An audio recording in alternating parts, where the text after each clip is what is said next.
The bell above the pharmacy door hadn't changed in 30 years. Still that same two-tone chime, a little flat on the second note, like it was tired of announcing people. I'd been coming to Hargrove since my children were small, back when the pharmacist knew your name and your doctor and your mother's maiden name, back when that kind of knowing felt like safety. That Tuesday in October, I was there to pick up my blood pressure medication and a birthday card for my sister. Nothing more. I had my coat buttoned wrong. I'd been in a hurry, and I remember noticing that in the reflection of the glass door as I pushed it open. I did not know that I was about to lose everything I owned. My name is Mildred. I am 63 years old. I live in Dayton, Ohio, in a house I bought with my late husband 26 years ago, in a neighborhood where the maples turn orange in October and the neighbors still wave from their driveways. After my husband passed, it'll be 4 years this December. I thought about selling. I thought about it seriously, the way you think about something you're not actually going to do, but need to consider, so you can say you did. In the end, I stayed. The house was paid off. The house was mine. It was the one thing in my life that felt completely unambiguously mine. My son-in-law had been asking questions about it for about 6 months. Not aggressive questions.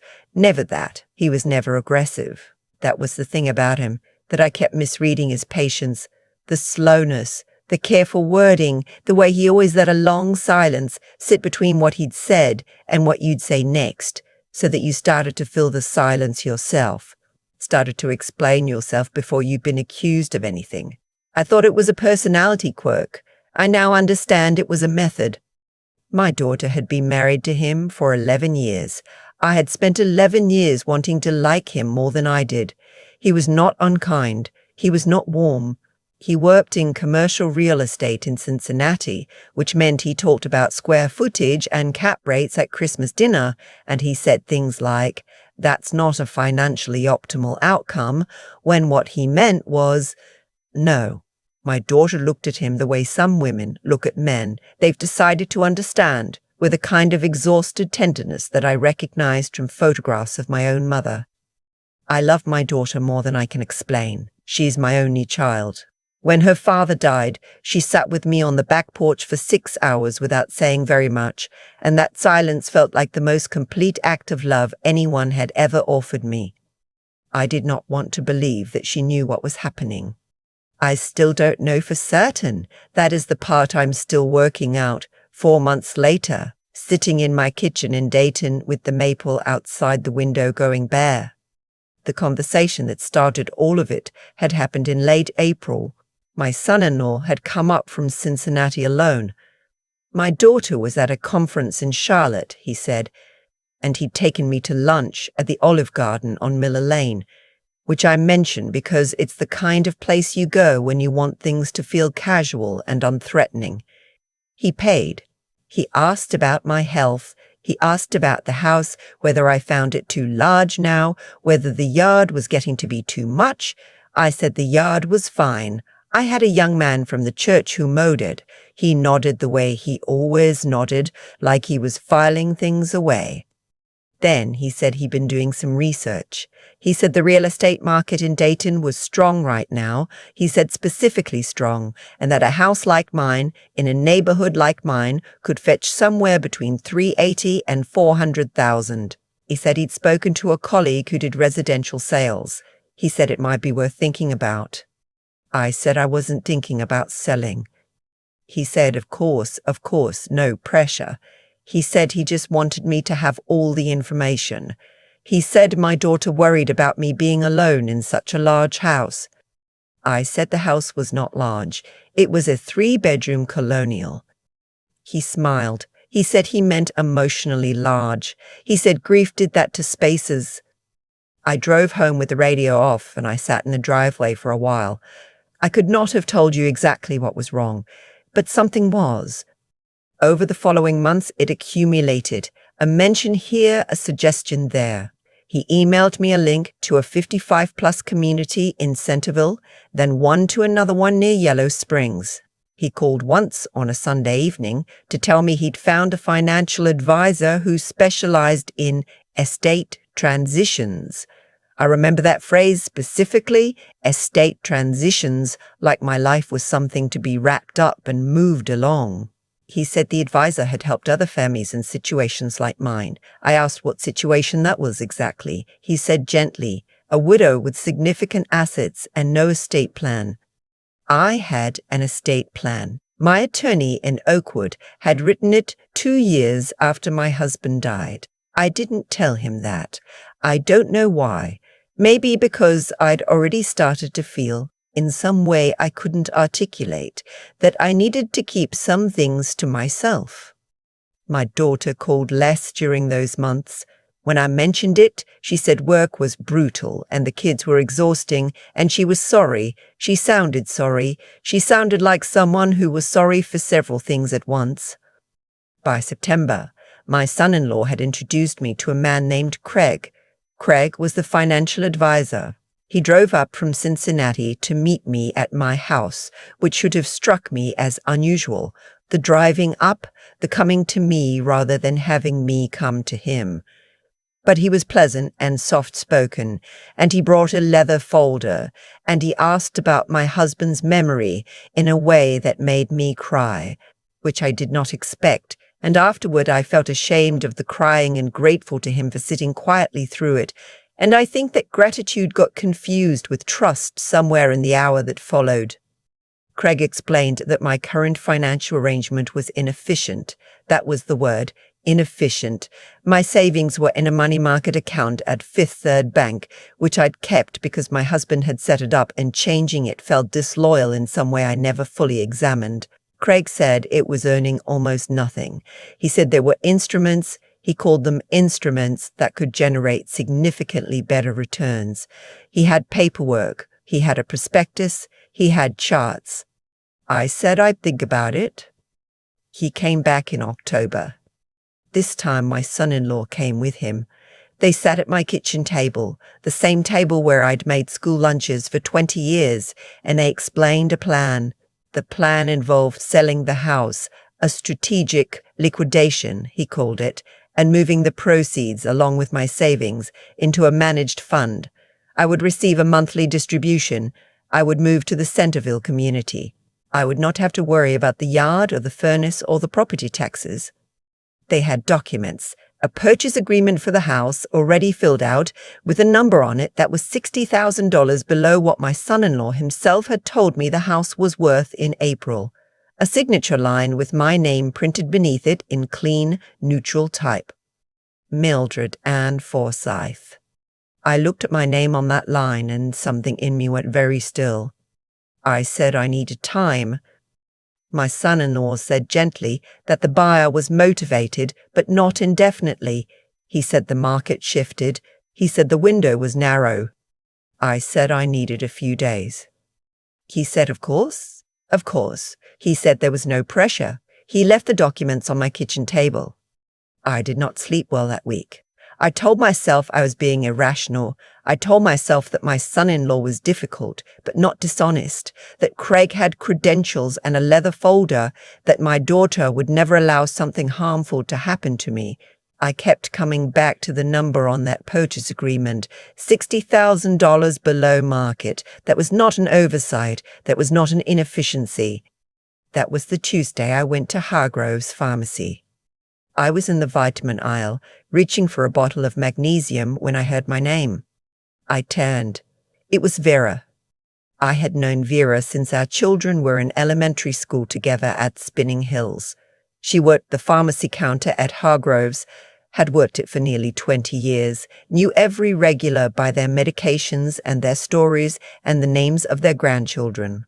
She was a small woman, 61, with reading glasses she kept on a beaded chain and the kind of directness that some people mistook for rudeness, and I had always found deeply refreshing. She came around the counter. She touched my arm. She said quietly, not whispering, but quietly with intention, she said, Mildred, I need you to do something for me. She said, before you sign anything about your house, I need you to talk to someone first. I stared at her. She said she'd had a customer the week before. An older woman came in for her thyroid prescription, crying at the counter. The woman had just signed her house over. She thought she was moving to a beautiful retirement community.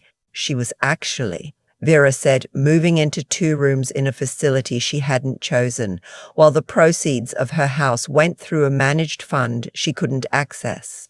Vera said the woman's son-in-law had arranged it.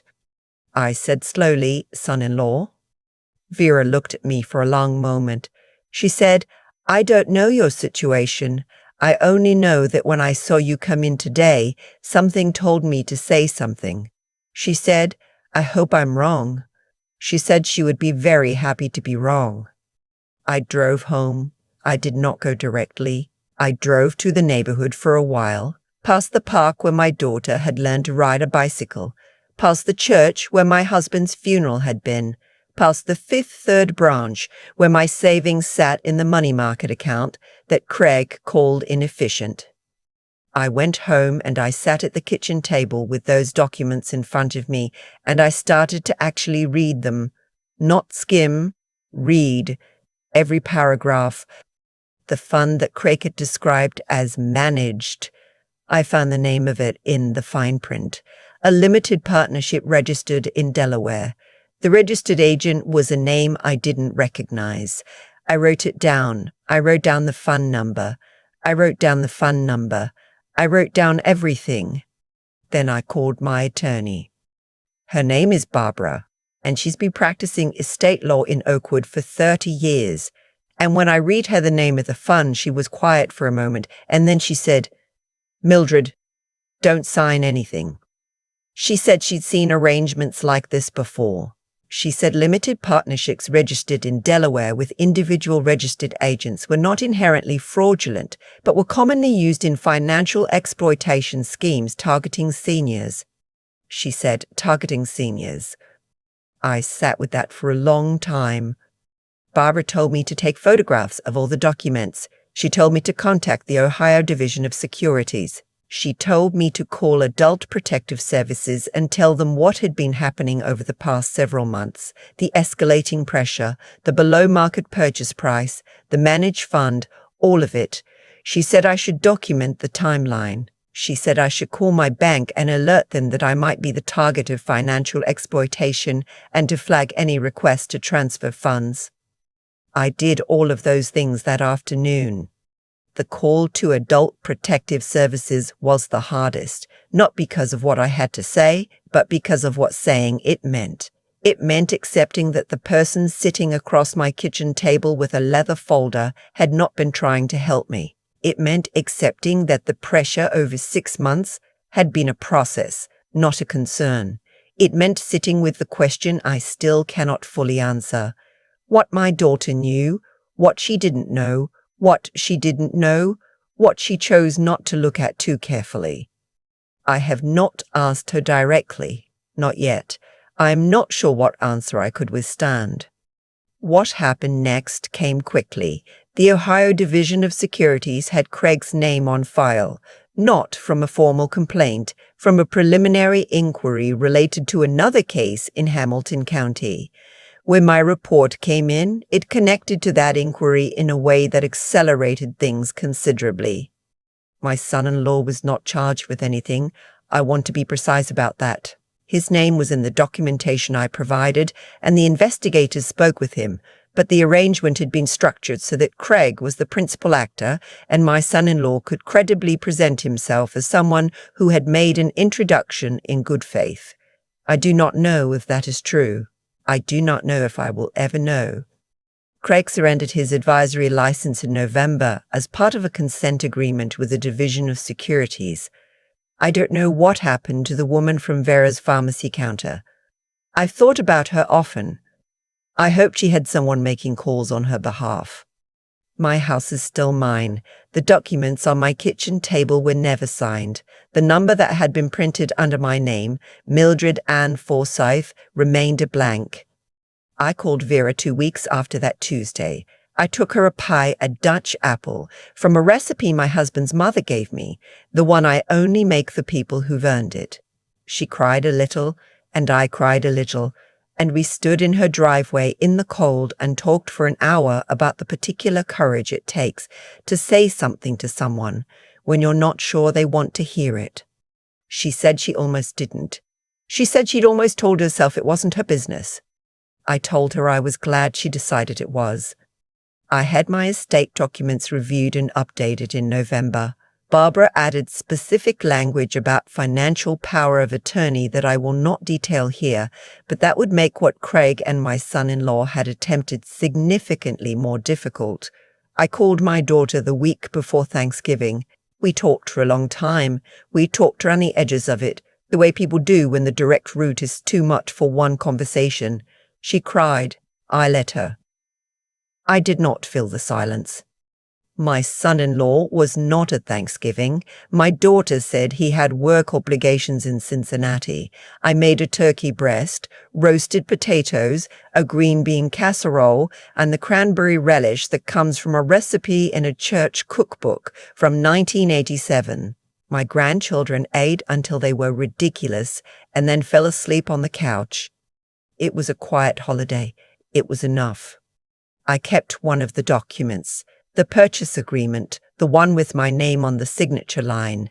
Barbara suggested I discard it, but I had it reduced down and I put it in a frame. Nothing fancy, a simple black frame I bought at Hobby Lobby for $7. It hangs in my home office above the filing cabinet where I keep my actual financial records. My daughter called on Christmas morning. We talked for 40 minutes. There is still something unfinished between us. A conversation we haven't had yet, a question I haven't asked. I don't know if we'll get there. I know she is my daughter, and I love her in a way that survives this, though I cannot yet tell you what shape that survival takes. Some people, when I've told them this story, ask whether I was frightened.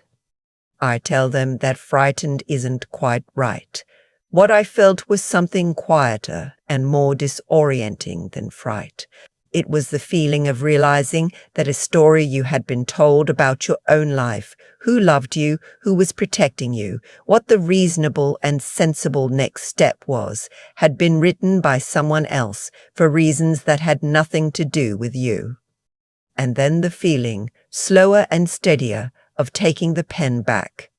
The maple in my front yard is bare now. By April, it will have leaves again. I know this because I have watched it for 26 years, and that is one of the particular gifts of staying somewhere long enough to understand its patterns. The house around me is quiet in the way that houses are quiet when you know them completely, not empty, just still. It is mine. The deed says so. More importantly, I know so. That is not a small thing. I have decided it is everything. The document is still on the wall. A plain black frame, $7 from Hobby Lobby, hanging above the filing cabinet where I keep things that matter. Some people who've seen it ask why I'd want to look at a thing like that every day. I tell them it's not a reminder of what almost happened, it's a reminder of what didn't. I've thought a lot about why it almost did happen, though. Not in a self-punishing way. I'm too old for that, and life is too short. But in the honest way you think about things when you're 63 and the maple outside your window has gone bare again, and you have time to sit with hard questions. What Craig and my son-in-law built wasn't just a financial scheme. It was a story, a patient, carefully constructed story about who I was, a widow, alone, overwhelmed, incapable of managing what I had and what I needed, which happened to be exactly what they were offering. They told me that story slowly, over months, in gentle voices, over lunch at the Olive Garden and at my own kitchen table. And for a while I half believed it, not because I was foolish, because grief does make spaces feel larger than they are, and loneliness does make offered hands feel like kindness even when they aren't. That's the thing I keep coming back to. The people who almost took everything from me weren't strangers. They knew which rooms I was vulnerable in. They walked through the door I'd left open because I thought I knew them. And Vera, who almost didn't say anything, who nearly told herself it wasn't her business. She walked through the same door and chose differently. She had no obligation to me beyond 30 years of seeing my prescriptions. She had every reason to stay behind her counter. What she had instead was a conscience that wouldn't let her be quiet and the courage to act on it even when she wasn't certain. That kind of moral backbone is rarer than people admit. It doesn't make headlines.